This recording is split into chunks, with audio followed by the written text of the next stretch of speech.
Dear students, welcome again in this lecture room. तो as you know that we are discussing this lower botany. तो इसमें हमने एक दो topic first the living world वो complete किया है, उसके बाद बायोलॉजिकल क्लासिफिकेशन वो कंप्लीट किया है। तो उसमें जो 5 किंगडम सिस्टम ऑफ क्लासिफिकेशन या 6 किंगडम सिस्टम ऑफ क्लासिफिकेशन तो वो हमने डिस्कस किया। तो अब यही जो किंगडम है हमने अब एक एक लेने हैं, तो इनके जनरल कैरेक्टर्स या डिस्कस करने हैं। पहले तो आज हम ले लेंगे किंगडम मोनिरा। तो आज का ये टॉपिक जो है मोनिरा, इसके कैरेक्टर्स पढ़ेंगे और जनरल कैरेक्टर्स पढ़ेंगे। तो यहाँ मैं ले लूँ पहला कैरेक्टर जो है मोनिरा, जो भी प्रोकैरियोटिक और यूनिसेलुलर ऑर्गेनिज्म है इनको किंगडम मोनिरा में रखा गया है। आप इस लिखो, all are unicellular and prokaryotic. All are unicellular and prokaryotic, यानी जो भी ऑर्गेनिज्म, एक तो इसमें यूनिसेलुलर वो है, दूसरा इसमें प्रोकैरियोटिक सेल है। तो वो किस में रखा गया? किंगडम मोनिरा में। तो उसके बाद सेकंड, जो भी बैक्टीरिया, जो मोनिरा है किंगडम, इसमें it includes all the bacteria, यानी इसमें जो भी बैक्टीरिया आता है वो किसमें? मोनिरा में इंक्लूड होता है।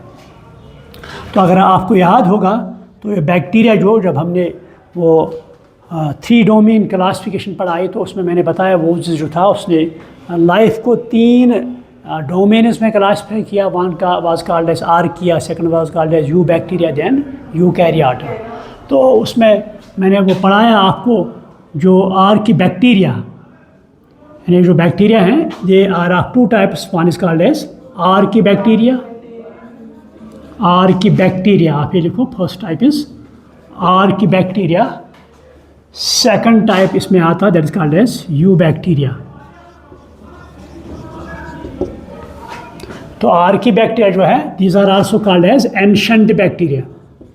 अगर आपको याद है मैंने बताया पहले जो बैक्टीरिया इवॉल्व हुए तो वो बहुत ही सिंपल हैं, तो उनको हम एंशंट बैक्टीरिया भी कहते हैं, या हमें प्रिमिटिव बैक्टीरिया भी कहते हैं, या हमें इनको आर्की बैक्टीरिया भी कहते हैं। तो उसमें मैंने बताया ये 3 तरह के होते हैं जो मैंने उस वक्त डिस्कस भी किया। One is called as methanogens, methanogens. So this first category, so these are called as methane producing bacteria, methane producing bacteria. These are called as methane producing bacteria. तो ये मैंने बताया आपको they are found at marshy places, है ना। जो marshy places हैं या they are also found in, एक तो मैंने कहा महर्षि प्लेसेस, महर्षि प्लेसेस।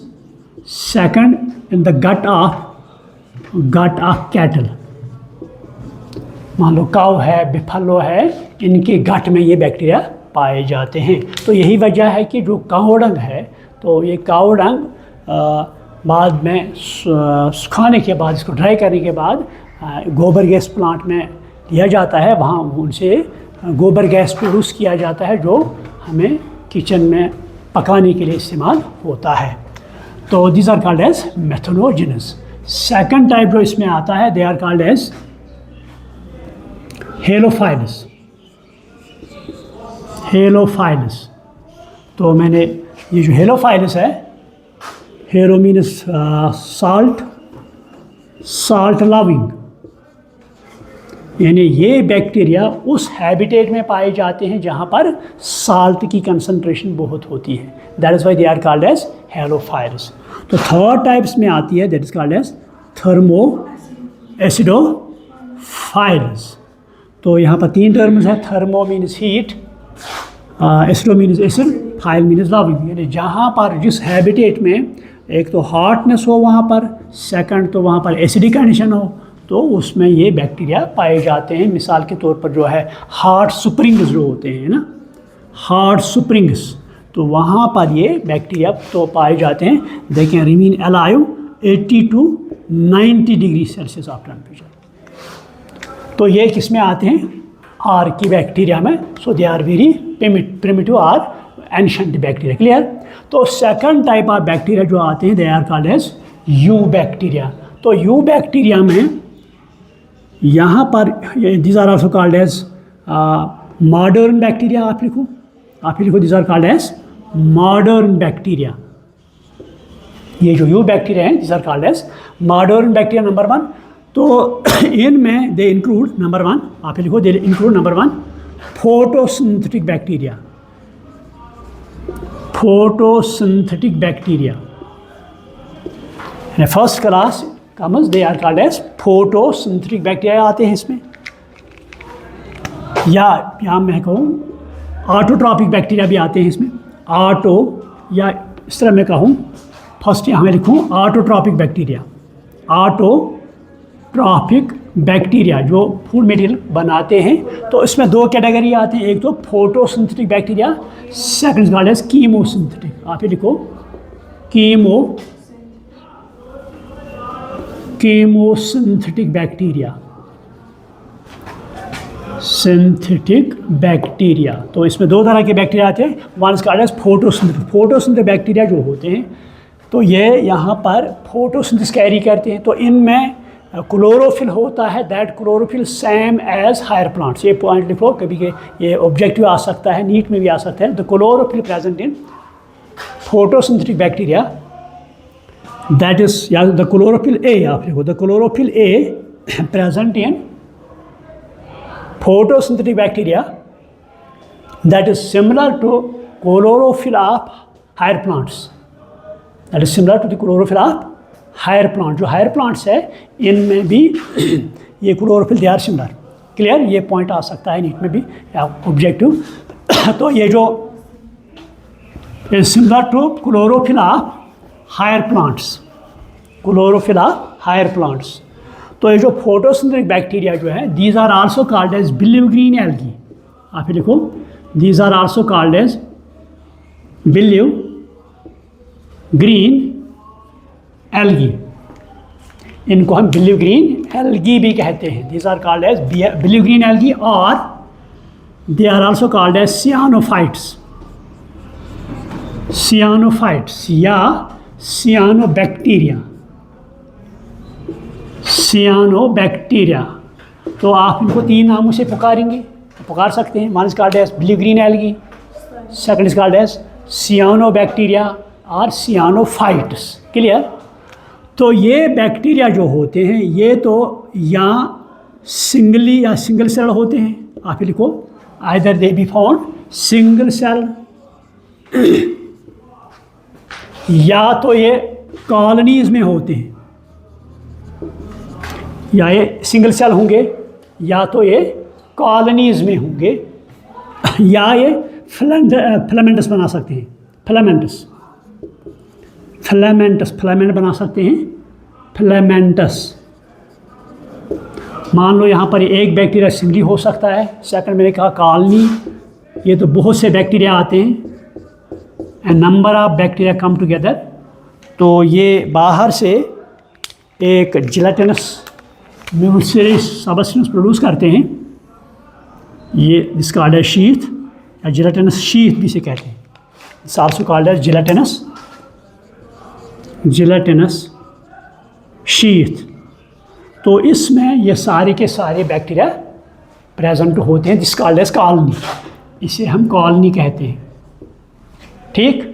तो यहाँ तो ये क्या करते हैं, या ये फिलामेंट बनाते हैं। ये बिलीव ग्रीन एल्गी जो है, एक तो मैंने कहा या सिंगली हो सकते हैं, सेकंड ये कॉलोनी बना सकते हैं, थर्ड ये फिलामेंट बना सकते हैं। यानी बहुत से सेल्स आते हैं, तो यहाँ पर ये फिलामेंट बनाते हैं। तो बहुत से सेल्स आते हैं, ये फिलामेंट बनाते हैं। तो इस फिलामेंट में जो सेल्स होते हैं इसमें कुछ सेल्स उनका साइज़ बड़ा होता है बाकी सेल के कंपेयर। मतलब यहाँ पर इतने सेल्स हैं तो कुछ सेल्स आप देखेंगे इसमें जिनका साइज़ बहुत बड़ा होगा। तो इस सेल को हम हेटेरोसिस्ट कहते हैं। दिस इज कॉल्ड एज, ये आप लिखो heterocyst in the filament of believe green. ये लिखो आप, ये ऑब्जेक्टिव आ सकता है। In the filament of believe green algae Some cells are large sized. Some cells are large sized. They are called as heterocystis. Some cells are large sized. They are called as heterocystis. तो ये जो heterocyst है ये दो तरह के होते हैं डिपेंडिंग अपॉन देयर पोजीशन और लोकेशन. यानी जो हेटेरोसिस्ट होती है it's are two types depending upon their location. जहाँ पर होंगे, कहाँ पर होंगे, इनकी लोकेशन क्या है, पोजीशन क्या है इस फिलामेंट में. तो इसकी बुनियाद पर इस हेटेरोसिस्ट को हम दो टाइप्स में क्लासिफाई करते हैं. एक तो जो बीच में होगी इस फिलामेंट के, बोर्ड की आप तरफ आप देखो, एक तो इस फिलामेंट के बीच में होगी, एक तो एंड पर होगी. जो एंड पर होती है that is called as terminal. That is called as terminal heterocyst. In the heterocyst that is present, ये आप लिखो, ये कभी कभी क्वेश्चन आ सकता है छोटा मोटा. Write a note on heterocyst. वो the heterocyst present at the terminal of the filament that is called as terminal heterocyst. Clear. एक तो कहाँ पर होगी, बीच में, that is called as intercalary. That is called as intercalary heterocyst. यानी जो हेटेरोसिस्टस होते हैं दे आर टू टाइप्स. एक तो फिलामेंट के एंड पर होती है that is called as terminal heterocyst. एक तो इसके बीच में होगी that is called as intercalary. तो अब देखते हैं इनका रोल क्या है. ये जो हेटेरोसिस्ट है इनका रोल क्या है. तो ये जो हेटेरोसिस्ट है इसमें एक अहम, मान लो यहाँ पर एक हेटेरोसिस्ट बनाऊंगा तो इसमें एक अहम एंजाइम होता है that is called as nitrogenase. आप लिखो the heterocyst contains an enzyme called as nitrogenase. Contains an amino acid this enzyme that is called as nitrogenase.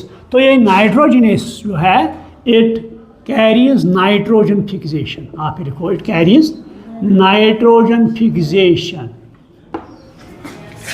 तो ये इनमें नाइट्रोजन फिक्स करता है. तो ये इनकी कभी कभी ये फंक्शन क्वेश्चन आ सकता है, ऑब्जेक्ट भी आ सकता है, या what is the role of heterocyst. So ये इनका रोल क्या है, नाइट्रोजन फिक्सेशन, क्योंकि उनमें एक एंजाइम होता है that is called as nitrogenase. Clear. तो ये इनको हम कहते हैं these are called as blue green algae. तो इनमें इनको ब्लू ग्रीन क्यों कहते हैं, इनमें एक पिगमेंट होता है दैट इज कॉल्ड एज सियानो. आप ये लिखो सियानो फाइसिन and cyanoerythrin. Cyanophyscin and erythrin. तो इनकी वजह से इनका शेड जो है कलर ब्लू दिखाई देता है. That is why they are called as blue green algae. Clear. अब अगर जनरल हम ले लेंगे बैक्टीरिया, जनरल अगर बैक्टीरिया जनरल लेंगे तो इस बैक्टीरिया में शेप अगर देखेंगे आप, हम जनरल पर आएंगे, अगर जनरल एज बैक्टीरिया ले लेंगे तो इसमें शेप वेरीज. यानी आप लिखो द शेप ऑफ बैक्टीरिया, या पहले हम लिखेंगे हैबिटेट ऑफ बैक्टीरिया. तो ये बैक्टीरिया जो है हर किस्म के हैबिटेट में पाए जाते हैं, चाहे वो एक्वेटिक हो, टेरेस्ट्रियल हो, आर्बोरियल हो, कोई भी हैबिटेट हो इसमें पाए. तो they are called as cosmopolitan. आप लिखो they are called as cosmopolitan as habitat.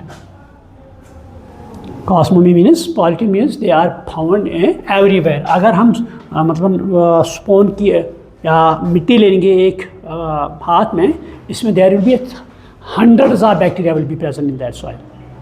अगर एक मुट्ठी ले लेंगे किसकी, सॉइल की, एक मुट्ठी में ले लेंगे तो उस सॉइल की मिट्टी में there will be hundreds of bacteria. तो अगर इनकी शेप हम ले लेंगे, आप को shape varies, the shape of bacteria varies. There are generally 4 types of shapes. आप लिखो there are generally 4 types of shapes in bacteria. यानी बैक्टीरिया में जनरली 4 शेप्स पाए जाते हैं. One is called as spherical, one is called as spherical. तो जो spherical shape है इसको हम कहते हैं coccus. The spherical shape is called as coccus. अगर एक होगा तो कोकस कहेंगे, अगर एक से ज़्यादा होंगे तो कोकाई।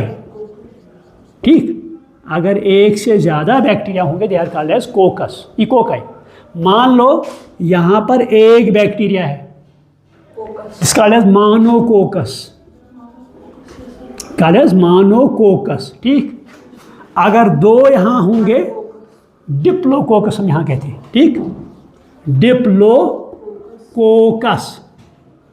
अगर एक होगा, एक को क्या कहेंगे हम, मोनोकोकस। अगर दो होंगे डिप्लोकोकस, अगर तीन ट्रिप्लोकोकस। इसी पर अगर एक बंच होगा that is called as streptococcus, streptococcus. ठीक, तो ये भी ऑब्जेक्टिव आता है the spherical shape of bacteria is called as coccus. It may be monococcus, diplococcus, or it may be streptococcus or staphylococcus. Clear? तो second shape जो है that is called as rod shaped. Second shape is called as rod shaped bacteria. ये अक्सर NEET में आते हैं rod shaped. तो पहला मैंने बताया spherical, second is rod shaped, just like this. तो ये रॉड की तरह होते हैं, so this called as rod shaped bacteria. तो रॉड शेप्ड बैक्टीरिया हम कहते हैं bacillus, bacillus. It is called as bacillus. उसको हमने कहा कोकस, इसको कहते हैं बेसिलस। ठीक, तो रॉड शेपर जो है that is called as bacillus. अगर एक से बेसिलाई, अगर एक जिस तरह दूध में जो दही में बैक्टीरिया होता है इसे हम क्या कहते हैं, लैक्टोबैसिलस। तो उसकी शेप रॉड शेपर है, that is called as bacillus. वो दूध में पाया जाता है, लैक्टो मीन्स दूध, बेसिलस मीन्स रॉड शेप्ड है। ये बैक्टीरिया की शेप क्या है, रॉड शेप्ड है, दूध में पाया जाता है, तो उसे हम लैक्टोबैसिलस कहते हैं। तो अगर हम देख देंगे, मतलब जब इन्फेक्शन की बात होती है तो वहाँ है ना लेते हैं स्ट्रेप्टोकोकस होता है वहाँ, वो दे काज इन्फेक्शन आई कैन से। तो this is second shape. Third shape that is called as comma shaped. Third is called as comma shaped. जैसे हम कामा बनाते हैं ऐसे बैक्टीरिया होते हैं। एग्जाम्पल यहाँ लिखेंगे, इनको हम कहते हैं vibrio. These are called as vibrio. Comma shaped bacteria are called as vibrio. Vibrio example लिखेंगे, विब्रियो कॉलरा, विब्रियो कॉलरा।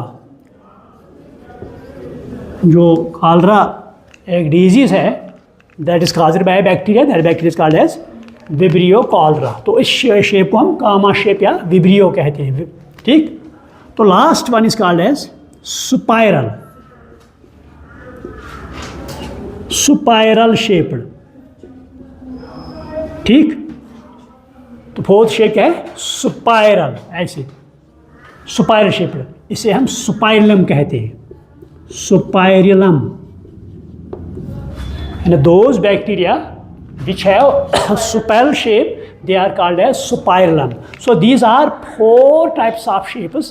तो इन बैक्टीरिया में पाए जाते हैं। First is called as spherical, called as coccus. Second rod shaped, called as bacillus. Third is comma shaped, that is called as vibrio. Fourth is spiral, called as spirillum. Clear? So ये shape है bacteria की। अब तो ये bacteria जो है, कुछ bacteria ऐसे भी होते हैं जिनमें फ्लैजिला प्रेजेंट होता है, यानी सम बैक्टीरिया, आप लिखो सम बैक्टीरिया कंटेन फ्लैजिला। आप लिखो some bacteria contain flagella, some bacteria contain flagella. तो ये जो फ्लैजिला होता है, कभी कभी ये सिंगल फ्लैजिला होता है, कभी कभी ये 2 फ्लैजिला, एक साइड एक होता है, दूसरे साइड में एक होता है। ठीक, तो कभी कभी इस बैक्टीरिया में फ्लैजिला जो होता है, a tuft of flagella on one side. ठीक, तो कभी कभी ये टफ्ट जो फ्लैजा दो साइडों पर होता है ऐसे, ठीक। तो कभी कभी क्या होता है, ये flagella is present throughout the cell of a bacteria, तो कभी कभी ये फ्लैजला एब्सेंट भी होता है। So depending on the presence और absence of this flagella, they are of various types. अगर एक फ्लैजला इस पर होगा single, that is called as monotrichous. आप ये देखो, monotrichous, single flagella is there. जब दो होंगे मगर एक साइड से एक और दूसरे साइड से दूसरा एक होगा, so this is called as amphitrichous. ये अक्सर एग्जाम में आता है, amphitrichous. Amphi means both sides, मगर कितने होंगे, सिंगल सिंगल फ्लैजला। तो अगर एक टफ्ट फ्लैजला का एक साइड होगा, that is called as lophotrichous. अगर दो टफ्ट्स होंगे either side, that is called as cephalotrichous, that is called as cephalotrichous. अगर ये flagella throughout the cell present होंगे, that is called as peritrichous, that is called as peritrichous. तो अगर इसमें flagella absent होगा, that is called as atrichous, that is called as atrichous. तो इस flagella की बुनियाद पर हम इसको क्लासिफाई कर सकते हैं। अगर एक होगा मोनोट्राइकस, अगर दो होंगे ऑन आइदर साइड एम्फीट्राइकस, अगर एक टफ्ट होगा एक side, that is called as lophotrichous. अगर दो टफ्ट्स होंगे on either side, that is called as cephalotrichous. अगर थ्रू आउट द बॉडी इसमें प्रेजेंट होगा, that is called as peritrichous. अगर एब्सेंट होगा, that is called as atrichous. Clear? तो ये एग्जाम में अक्सर आता है। तो उसके बाद हम देखते हैं ये जो बैक्टीरिया है, कुछ बैक्टीरिया ऐसे भी होते हैं जिनमें छोटे छोटे थ्रेड लाइक स्ट्रक्चर प्रेजेंट होते हैं, छोटे छोटे। कुछ बैक्टीरिया में, सारों के सारे नहीं होते, बल्कि कुछ में होते हैं स्मॉल फिम्ब्रे लाइक और hair like structure. So these are called as Pillai,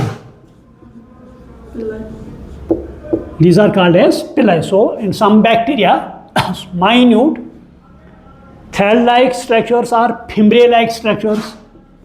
आप लिख सकते हैं thread-like और fimbriae-like structures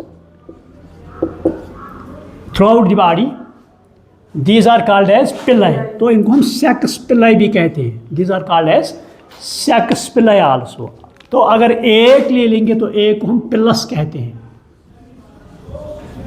तो बहुत से होंगे तो इनको हम पिल्लाई कहेंगे। तो जिस बैक्टीरिया में ये प्रेजेंट होंगे तो उसको हम डोनर के नाम से भी पुकारते हैं, या हम उसको मेल भी कहते हैं, मेल बैक्टीरिया। तो इस बैक्टीरिया में एक सबस्टेंस होता है, एडिशनल क्रोमोसोम या DNA, that is called as plasmid. इसमें ये तो बायोटेक्नोलॉजी में आप पढ़ेंगे 12th में, प्लाज्मिड। ये जो एक तो इसमें अपना डीएनए होता है, अपना क्रोमोसोम होता है, एक होता है क्रोमोसोम, तो इसके साथ साथ एडिशन क्रोमोसोम इसमें होता है, that is called as plasmid. तो जिस बैक्टीरिया में ये प्लाज्मिड प्रेजेंट होंगे, इसी में ये सेक्स पिलाई भी होंगे, तो उसको हम कहते हैं मेल और डोनर। क्लियर? तो जिसको एब्सेंट, ये प्लाज्मिड एब्सेंट होगा, उससे हम रिसिपिएंट भी कहते हैं। क्लियर? तो उसके बाद हम देखते हैं ये जो बैक्टीरिया है, इसमें सेल वॉल होता है, सेल वॉल। तो सेल वॉल जो होता है, it is made up of substance, it is made up of एक तो पॉलीसैकेराइड्स एंड पॉलीपेप्टाइड्स।